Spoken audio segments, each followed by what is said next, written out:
শোনো গো ভাইজানরা, দুনিয়ার বুকে কত রং তামাশা যে হইল, কত বড় বড় দিমাগী মানুষ আসলো আর গেল, তার হদিশ কয়জনে রাখে।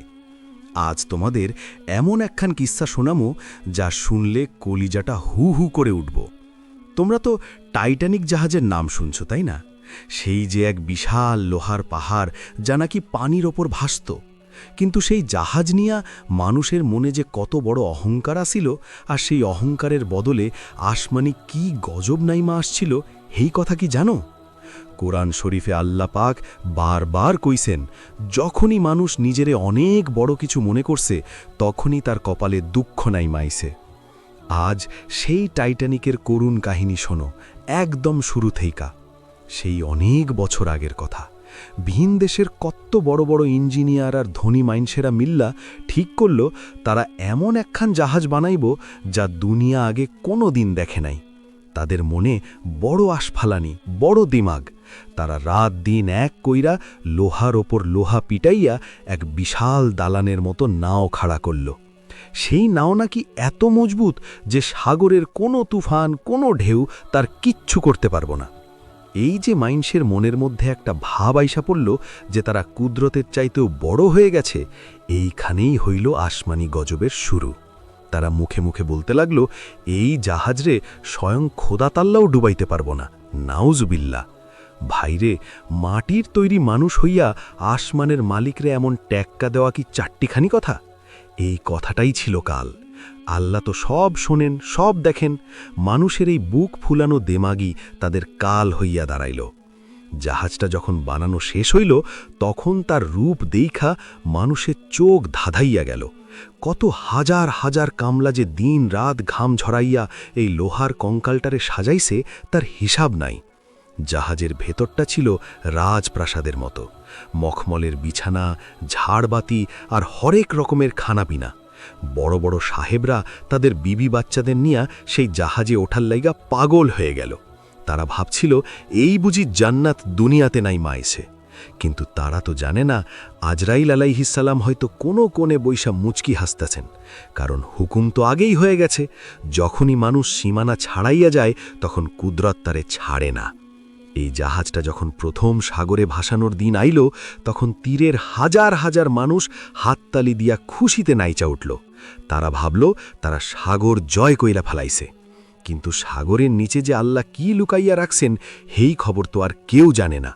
জাহাজের ক্যাপ্টেন থেকে শুরু কইরা একদম ছোট কর্মচারী পর্যন্ত সবার মনে একই দম্ভ।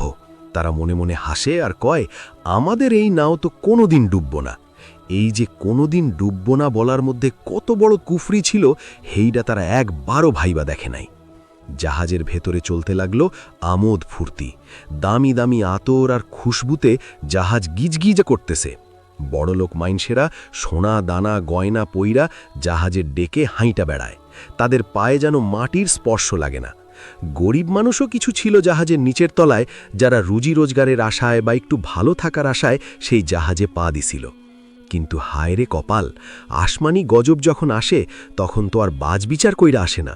তুফান যখন শুরু হয় তখন বড় গাছ যেমন উপড়াইয়া পড়ে, ছোট ঘাসও তেমন পইড়া যায়।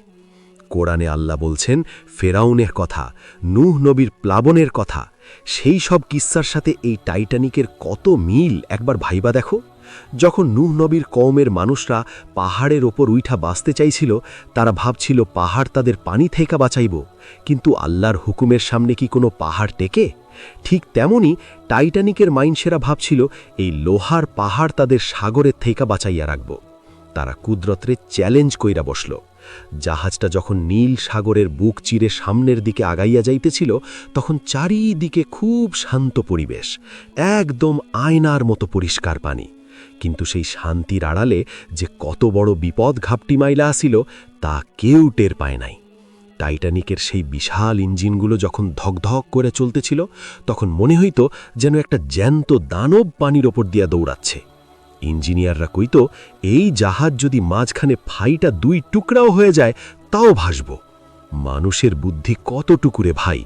সামান্য একটা মশা মারার ক্ষমতা যার নাই, সে কিনা দাবি করে সাগরের বুকে চিরকাল ভাসব। আল্লাহ পাক এই দুনিয়াতে কত কিছু দিয়ে আমাদের শিক্ষা দেন, কিন্তু আমরা তো সেই সব বুঝি না। আমরা কেবল ওপরের চাকচিক্য দেখি। টাইটানিকের সেই বড় সাহেবরা যখন রাতের বেলা দামি মদ আর নাচ গান নিয়ে ব্যস্ত, তখন আসমান থেকে গজবের ফেরেশতারা হয়তো নিচে নাইমা আসছিল। চারিদিকের বাতাস খুব ঠান্ডা হইতে শুরু করল, কুয়াশায় চারিদিক ঢাইকা গেল। কিন্তু জাহাজের ভেতরে তখন খুশির জোয়ার। কেউ টের পাইল না যে সামনে একটা মরণ ফাঁদ অপেক্ষা করতেছে। ভাইজানরা, আল্লাহ পাক যখন কোনো কিছু ধ্বংস করার ভয়শালা করেন, তখন অতি ক্ষুদ্র একটা জিনিস দিয়াও তা করতে পারেন। টাইটানিকরে ধ্বংস করতে বিশাল কোনো পাহাড়ের দরকার আছিল না। পানির নিচে লুকাইয়া থাকা সামান্য এক টুকরা বরফই যথেষ্ট ছিল। সেই বরফের পাহাড়টা সাগরের বুকে ভাস্তা ছিল, যেন আল্লাহর পক্ষ থেকে এক প্রহরীর মতো দাঁড়াইয়া আছিল। তাকে দেখা মনে হইব কত সুন্দর, কত সাদা, কিন্তু তার ভেতরে যে কত বড় শক্তি লুকাইয়াছিল তা সেই টাইটানিকের ক্যাপ্টেন বা সাহেবরা বুঝে নাই। তারা মনে করছিল তারা অনেক দ্রুত জাহাজ চালাইয়া রেকর্ড গড়ব। তাদের এই তাড়াহুড়ো আর জেদি তাদের শেষ কইরা দিল। রাতের নিস্তব্ধতা ভাইঙ্গা যখন জাহাজটা সেই বরফের সাথে গিয়া ধাক্কা খাইল, তখনও অনেকে ভাবছিল কিছুই হয় নাই। তারা হেসেই উড়াইয়া দিছিল, কইছিল এইটুকু বরফে আমাদের জাহাজের কি হইব। কিন্তু ভাইরে, আল্লাহর কারিশমা বোঝা বড় দায়। সেই বিশাল জাহাজটা যা এক সময় গর্বের প্রতীক ছিল, তা এখন মরণের কফিনে পরিণত হইল। জাহাজের চারিদিকে কান্নার রোল পইড়া গেল। বড় বড় জাহাজ যারা দেখছে তারা জানে লোহার তৈরি জিনিস পানিতে পইড়া গেলে কেমন কইরা ডুব দিয়া দেয়। টাইটানিকও ঠিক তেমনি কইরা ডুবতে শুরু করল। যারা মনে করছিল এই জাহাজ কোনোদিন ডুবব না, তারা নিজের চোখে দেখল কেমন কইরা পানি তাদের চারিপাশ দিয়া ঘিরা ধরতেছে। আজরাইলের ডাক যেন চারিদিকে শোনা যাইতেছে। সাগরের নোনা পানি তখন মানুষের কলিজায় গিয়া লাগতেছে। মানুষের সেই বড়াই, সেই অহংকার সব সাগরের অতল তলায় যাওয়ার লাইগা তৈরি হইল। শোনো গো, এই টাইটানিকের কাহিনী শুধু একটা জাহাজ ডুবিয়ে গল্প না, এটা হইল মানুষের পতন আর আল্লাহর কুদরত বোঝার এক বিরাট সবক। আমরা যখন মনে করি আমাদের অনেক টাকা আছে, অনেক বুদ্ধি আছে, তখন আমরা আসলে অন্ধ হইয়া যাই। টাইটানিকের মাইনসেরাও অন্ধ হইয়া গেছিল। তারা আল্লাহর নেয়ামত দেইখা শুকরিয়া না কইরা বরং আল্লাহর সাথে পাল্লা দিছিল। আর সেই পাল্লার ফল হইল সাগরের নিচে অন্ধকার কবরে হাজার হাজার মাইনসের শেষ ঠিকানা। এই কাহিনীর আরও অনেক কিছু বাকি আছে। কেমনে মানুষ বাঁচার লাইগা লড়াই করল, আর কেমনে সেই বিশাল জাহাজটা দুই টুকরা হয়ে গেল, এই সব কথা শুনলে গা শিউরাইয়া উঠব। যখন সেই বিশাল লোহার পাহাড়টা বরফের সেই চাইয়ের সাথে ঘষা খাইল, তখন প্রথমে উপরের তলার মাইনসেরা কিচ্ছু টের পায় নাই। তারা ভাবছিল বুঝে হালকা একটু ধাক্কা লাগছে, এই জাহাজের আবার কি হইব। কিন্তু ভাইরে, পানির নিচে যে বড় একখান মরণ ভাঁদ তৈরি হয়ে গেছে, এই খবর তো আর কারোর জানা ছিল না। জাহাজের তলদেশ দিয়া যখন হু হু কইরা লোনা পানি ঢুকতে শুরু করল, তখন ইঞ্জিনের ঘরে থাকা কামলাদের মধ্যে হাহাকার পইরা গেল। তারা দেখল যত চেষ্টাই করুক না কেন, সাগরের পানি আটকানো তাদের সাধ্যের বাইরে। এইখানেই হইল কুদরতের খেলা। মানুষ যখন ভাবে সে অনেক ক্ষমতাধর, আল্লাহ তখন সামান্য পানি দিয়া তারে বুঝায় দেন যে তুই কত অসহায়। জাহাজের ক্যাপ্টেন সাহেব যখন খবর পাইলেন যে জাহাজ আর বাঁচানো যাইব না, তখন তার পায়ের নিচ থাইকা মাটি সইরা গেল। যে জাহাজ নিয়া তিনি এত দেমাগ দেখাইছেন, যে জাহাজের লাইগা তিনি বুক ফুলাইয়া সাগরে নামছিলেন, সেই জাহাজ এখন কবরের দিকে যাইতেছে। চারদিকে তখন শোরগোল পইরা গেল। লাইফ বোট বা ছোট ছোট যে নৌকাগুলো আসিল, সেগুলো নামানোর হুকুম হইল। কিন্তু হায়রে কপাল, জাহাজে মানুষ আসিল কয়েক হাজার, আর নৌকা আসিল হাতে গোনা কয়েকটা। কারণ তারা তো ভাবছিল এই জাহাজ কোনোদিন ডুববই না, তাই নৌকা বেশি নিয়ে তারা জায়গা নষ্ট করতে চায় নাই। মানুষের এই অতি বিশ্বাসী তাদের মরণের মুখে ঠেলা দিল। কোরআনে আল্লাহ পাক বারবার কইছেন, অহংকার হইল পতনের মূল। টাইটানিকের বেলায়ও ঠিক হেইডাই হইল। ওপরের তলার ধনী মাইনসেরা যারা এতক্ষণ রেশমি কাপড় পইরা আসিল, তারা এখন পাগলের মতো এদিক ওদিক দৌড়াইতেছে। তাদের কাছে যে হাজার হাজার টাকা সোনা দানা আসিল, সেগুলো এখন ডাস্টবিনের ময়লার চাইতেও সস্তা হয়ে গেছে। এক বালতি মিষ্টি পানি আর এক টুকরা নৌকার লাইগা তারা তখন সব ছাইড়া দিতে লাজি। কিন্তু সাগরের সেই আন্ধার রাতে টাকা দিয়ে আর জীবন কেনা যায়? চারদিকে ছোট ছোট বাচ্চাদের কান্না আর মায়েদের চিৎকার। আকাশ বাতাস যেন সেই কান্নায় ভারী হইয়া উঠতাছে। যারা গরিব আসিল তারা ছিল জাহাজের একদম নিচের তলায়। তাদের বের হওয়ার রাস্তাগুলো বন্ধ করে দেওয়া হয়েছিল, যাতে ওপরের তলার ভিড় না বাড়ে। ভাবো তো একবার, মানুষ কতটা দয়ামায়াহীন হইতে পারে। কিন্তু আল্লাহর বিচার তো সবার লাইগা সমান। পানি যখন বাড়ল, তখন ধনী গরিবের তফাত এক নিমিষে মিটা গেল। জাহাজের ডেকে তখন অদ্ভুত এক দৃশ্য। কিছু মানুষ তখনও বিশ্বাস করতে পারতাছে না যে তারা মারা যাইব। কেউ কেউ আবার ভাবতাছে অন্য কোনো জাহাজ আইসা তাদের বাঁচাইব। কিন্তু সাগরের সেই হাড় কাঁপানো ঠান্ডায় সাহায্য করার মতো আশেপাশে কেউ ছিল না। একটা ব্যান্ড দল আসিল জাহাজে, যারা গান বাজনা কইরা মাইনষের মন ভালো রাখত। তারা দেখল মৃত্যু যখন সামনে, তখন ভয় পাইয়া লাভ কি। তারা মনের দুঃখে আর আল্লাহর করুণা ভিক্ষা কইরা করুণ সুরে গান গাইতে শুরু করল। সেই সুর যখন বাতাসের সাথে মিশা সাগরের ঢেউয়ে আছড়ায় পড়তাছিল, তখন মনে হইতেছিল যেন প্রকৃতিও তাদের সাথে কান্তাছে। ভাইরে, মানুষের যখন সব আশা শেষ হয়ে যায়, তখন সে বুঝতে পারে দুনিয়াটা কত তুচ্ছ। টাইটানিক জাহাজটা ধীরে ধীরে সামনের দিকে ঝুঁকা পড়তাছিল। বিশাল বিশাল প্রপেলার বা পাখাগুলো যখন পানির ওপর ভাইসা উঠল, তখন মাইনষের কলিজা শুকায় গেল। ওই বিশাল লোহার দানবটা যখন আকাশের দিকে মুখ কইরা খাড়া হইল, তখন মনে হইতেছিল যেন সে আল্লাহর কাছে মাফ চাইতেছে। কিন্তু তবার সময় তো পার হইয়া গেছে। আল্লাহ যখন গজব পাঠান, তখন তার থাইকা বাঁচার কোনো পথ থাকে না। সাগরের পানি তখন বরফের মতো ঠান্ডা। সেই পানিতে 1 মিনিট হাত চুবায় রাখলে হাত অবশ হইয়া যায়। আর হাজার হাজার মানুষ সেই পানিতে পইরা হাবুডুবু খাইতেছে। তাদের হাড়ের ভেতর পর্যন্ত সেই ঠান্ডা ঢুইকা যাইতেছে। কোরআনে যেমন ফেরাউনের কথা আছে, যখন সে নীল নদে ডুবতাছিল, তখন সে আল্লাহরে ডাকছিল। কিন্তু সময় শেষ হয়ে যাওয়ার পর সেই ডাক আর কাজে লাগে নাই। টাইটানিকের মাইনষের বেলাতেও ঠিক হেডাই হইল। মানুষের সেই হাহাকার আর চিৎকার সাগরের অতল তলায় গিয়া হারায় যাইতেছিল। যারা ছোট ছোট নৌকায় উঠতে পারছিল, তারা দূর থাইকা দেখতেছিল তাদের আপনজনেরা কেমনে পানির নিচে তলায় যাইতেছে। এক মা তার সন্তানরে বুকে জড়াইয়া ধইরা আছে, এক স্বামী তার স্ত্রীরে শেষ বিদায় জানাইতেছে। এই দৃশ্য দাইখা যদি পাথরেরও কলিজা থাকত, হেইডাও ফাইটা যাইত। কিন্তু সাগরের কি আর দয়া আছে? সে তো আল্লাহর হুকুমের গোলাম। আল্লাহ তারে আদেশ দিছেন এই অহংকারী জাহাজরে গ্রাস করতে, সে হেইডাই করতেছে।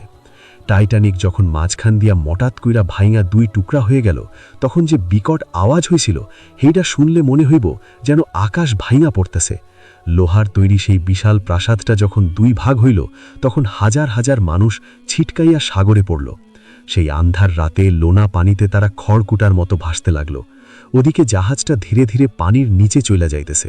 যে আলোয় একসময় চারদিক ঝলমল করত, সেই আলো নিভা গেল। চারদিক শুধু ঘুটঘুটে আন্ধার আর মরণ চিৎকার। সাগরের নিচে যে কত হাজার ফিট গভীরতা, সেই অন্ধকারে জাহাজটা নিজের কবর খোঁজা নিল। মানুষ তার বুদ্ধি দিয়া অনেক কিছু বানাইতে পারে, কিন্তু আল্লাহর কুদরতের সাথে পাল্লা দেওয়ার ক্ষমতা কি তার আছে? এই যে বিশাল একখান জাহাজ চোখের পলকে নাই হইয়া গেল, এ থাইকা আমাদের শেখার অনেক কিছু আছে।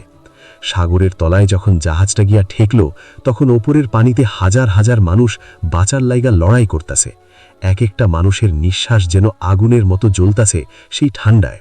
তারা একে অপররে ধইরা বাঁচার চেষ্টা করতেছে, কিন্তু কারোর গায়ে আর শক্তি নাই। একে একে সব নিস্তেজ হইয়া যাইতেছে। যারা অনেক বড়াই কইরা টাইটানিকের ডেকে হাঁটত, তারা এখন সাগরের নিচে মাছের খাবার হওয়ার লাইগা তৈরি হইতেছে। আল্লাহ পাক আমাদের চোখ দিয়া দেখেন, কান দিয়া শোনেন, কিন্তু আমরা যখন অবাধ্য হই, তখন তিনি এমন শিক্ষা দেন যা কিয়ামত পর্যন্ত মানুষ মনে রাখে। টাইটানিক ডুবির এই কিস্সা হইল দুনিয়ার তামাম মাইনষের লাইগা এক মহাশিক্ষা। সেই রাতের সেই করুণ কাহিনী এখনো মানুষরে কাঁদায়। কেন এমন হইল? কেন এতগুলো মানুষ অকালে চইলা গেল? এর পিছে শুধু একটা কারণ আসিল, মানুষের সীমাহীন অহংকার। তারা ভাবছিল তারা প্রকৃতিরে হারাইয়া দিছে। তারা ভাবছিল তারা যা বানাইছে তা অমর। কিন্তু দুনিয়াতে অমর বলতে তো কেউ নাই, কিচ্ছু নাই। সব একদিন শেষ হইবই। টাইটানিকের সেই ধ্বংসাবশেষ এখন সাগরের নিচে পইরা পইরা মরচে ধরতেছে। যে মখমলের বিছানায় রাজারা ঘুমাইত, সেখানে এখন শ্যাওলা আর কাদা। আল্লাহর এই কুদরত দেখা আমাদের উচিত নিজেদের শুধরানো। আমরা মাটির মানুষ, মাটিতেই ফিরা যাইতে হইব। এই সত্যটা ভুইলা গেলেই বিপদ। এই যে এতক্ষণ ধরে কাহিনী শুনলা, এখনও এর আসল করুণ অংশ বাকি আছে। যখন সকাল হইল, তখন সাগরের বুকে কি দৃশ্য দেখা গেল? আর সাগরের তলদেশ থেইকা কি আজও সেই কান্নার আওয়াজ শোনা যায়? টাইটানিক কেন 2 টুকরা হইল, আর কোরআনের সেই বাণীর সাথে এর মিল কতটা গভীর, এই কথাগুলো শোনো। পরের টুকরায় আমি তোমাগো কমু কেমনে মানুষগুলো শেষবারের মতো আল্লাহরে ডাকছিল, আর সেই তপ্ত নিঃশ্বাসের কি অবস্থা হইছিল। এই কিচ্ছা যত শুনবা ততই মনে হইব দুনিয়াটা কত মিছা, আর আখেরাতি হইল আসল ঠিকানা। টাইটানিকের ডুবে যাওয়া কোনো দুর্ঘটনা না, এইটা ছিল এক মহাবিচার। সেই আন্ধার রাইত পার হইয়া যখন পূব আকাশে সূর্যি মামা উকি দিল, তখন সাগরের চারপাশ একদম থমথমে ঝিম মাইরা আছে।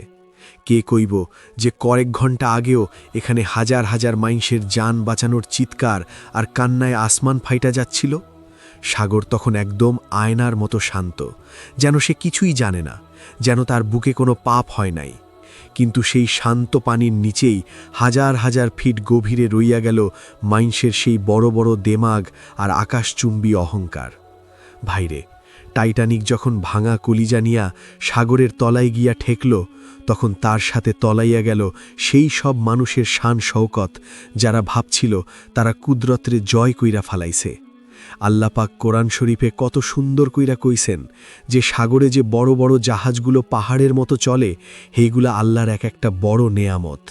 তিনি চাইলে সেই বাতাস থামাইয়া দিতে পারেন, জাহাজগুলোরে পানির উপর অচল কইরা রাখতে পারেন। কিন্তু মানুষ যখন সেই নেয়ামত দেখা শুকরিয়া না কইরা নিজের বাহাদুরি মনে করে, তখনই আসমানি গজব চুপি চুপি নাইমা আসে। টাইটানিকের এই করুণ কাহিনী আমাদের চোখে আঙুল দিয়া দেখাইয়া দেয় যে আল্লাহর হুকুম ছাড়া একটা গাছের পাতাও নড়ে না। সেই যে জাহাজের বড় বড় কারিগরেরা চিল্লায়া চিল্লায়া কইছিল, এই নাও স্বয়ং খোদা তাল্লাও ডুবাইতে পারব না, তাদের সেই বুক ফুলানো কথা কুদরত সইব কেন? আল্লাহ দেখাইয়া দিলেন, দুনিয়ার সব লোহা আর সব বুদ্ধি এক করলেও মরণ আটকানো যায় না। আজরাইল আলাইহিসসালাম যখন জান কবজ করতে আসেন, তখন রাজপ্রাসাদ আর লোহার জাহাজ সবই মাটির সমান হইয়া যায়। সাগরের নিচে আজও সেই ভাঙা লোহাগুলো পইরা আছে। বিজ্ঞানীরা এখন কত বড় বড় কলকবজা নিয়া পানির নিচে গিয়া দেখে, সেখানে সেই মখমলের গদি নাই, সেই হীরা জহরত নাই, আছে শুধু শ্যাওলা আর জং ধরা লোহা। এইটাই হইল দুনিয়ার আসল রূপ। মানুষ আজ আছে, কাল নাই, কিন্তু তার অহংকারী তারে ধ্বংসের পথে টাইনা নিয়ে যায়। কোরআনে আল্লাপাক বারবার আগের জমানার বড় বড় জাতির ধ্বংসের কথা কইছেন। তারা কত বড় বড় ঘর বানাইত, পাহাড় কাইটা দালান তুলত, নিজেদের অনেক শক্তিশালী মনে করত। তারা ভাবত তাদের কেউ কোনোদিন কিচ্ছু করতে পারব না। কিন্তু গজব যখন আইছে, তখন তাদের সেই মজবুত ঘরবাড়ি তাদের কবর হইয়া গেছে। টাইটানিকের বেলাতেও কি এর আলাদা কিছু হইছে? একদম না। মানুষ যখন নিজের সৃষ্টির সেরা ভাইবা স্রষ্টারে ভুইলা যায়, তখনই এমন দশা হয়। পানির নিচের সেই বরফটা তো এমনি এমনি সেই জাহাজের সামনে আসে নাই, সেইটাও ছিল আল্লাহর এক হুকুমের গোলাম। যে লোহার জাহাজ নিয়া মাইনষের এত ফুর্তি আসিল, সেই লোহাই এখন সাগরের আন্ধার কুঠুরিতে পইরা পইরা কান্তাছে। মাইনষের তৈরি কোনো জিনিসই যে চিরস্থায়ী না, টাইটানিক হইল তার বড় একখান সবক। ওরে আমার কলিজার ভাইজানরা, যখন একা বৈশা সেই শেষ মুহূর্তের কথা চিন্তা করি, তখন কলিজাটা যেন মোচড় দিয়া ওঠে। সেই যে ছোট ছোট মাসুম বাচ্চারা তাদের মায়েরে ধইরা কইতাছিল, মা, আমাদের কি হইব, আমরা কি আর কোনোদিন বাড়ি ফিরুম না? মায়েরা তাদের বুক ভাটা কান্না চাইপা রাইখা সন্তানদের বুকে জড়াইয়া সান্ত্বনা দিছিল, অথচ তারা নিজেরাও জানত যে আজই তাদের দুনিয়ার শেষ রাইত। বরফ জমানো সেই পানি যখন তাদের হাড়ের ভেতর তীরের মতো বিদ্যাছিল, তখন তারা হয়তো বুঝতে পারছিল দুনিয়ার কোনো টাকা পয়সা, কোনো দামি গয়না তাদের আজ বাঁচাইতে পারব না। তারা হয়তো শেষবারের মতো আসমানের দিকে মুখ তুইলা ডুকরাইয়া কান্দা দিয়া বলছিল, ও দয়াল মাবুদ, আমাদের গুনাহ মাফ কইরা দাও, আমাদের উপর রহম করো। কিন্তু হায় রে কপাল, কুদরতের বিধান তো আবেই হইয়া গেছে। লোনা পানির গর্জনে সেই শেষ মিনতি সাগরের অতল তলায় হারাইয়া গেল। ভাইরে, কত আশা নিয়া মানুষগুলো সেই জাহাজে উঠছিল। কেউ হয়তো ভাবছিল বিদেশে গিয়া অনেক টাকা কামাইব, কেউ হয়তো ভাবছিল নতুন বিয়ের পর বউরে নিয়া সুখে ঘরকন্যা করব। কিন্তু সেই সব রঙিন স্বপ্ন যে সাগরের লোনা পানিতে এক নিমিষে মিশা যাইব, সেইটা কি কেউ একবারও ভাবছিল? আমরাও তো দুনিয়াতে কত রঙিন স্বপ্ন দেখি, কত দেমাগ করি, কিন্তু আমাদের আসল ঠিকানা যে কবরের সেই 3.5 হাত মাটি, এই কথা কি আমরা একবারও মনে করি? টাইটানিক ডুবে নাই, আসলে ডুবে গেছে মাইন্সের সেই ভুল ধারণা যে তারা অনেক শক্তিশালী। আজও যখন সাগরের ঢেউ তীরের বালিতে আইসা আছড়াইয়া পড়ে, তখন মনে হয় যেন সেই হারিয়ে যাওয়া মানুষগুলোর আত্মা আমাদের ডাক দিয়া কইতাছে, ওরে দুনিয়ার মানুষ, অহংকার ছাইরা দাও, মাটির মানুষ মাটির দিকেই ফিরা আসো। এই যে এতক্ষণ ধইরা বড় মায়া দিয়া জান দিয়া তোমাকে এই করুণ কিস্সাটা শুনাইলাম, যদি তোমাদের মনে একটুও দয়া লাগে, যদি মনে হয় যে এই কাহিনী থেকে কিছু শিখতে পারছো, তবে আমার এই ভাই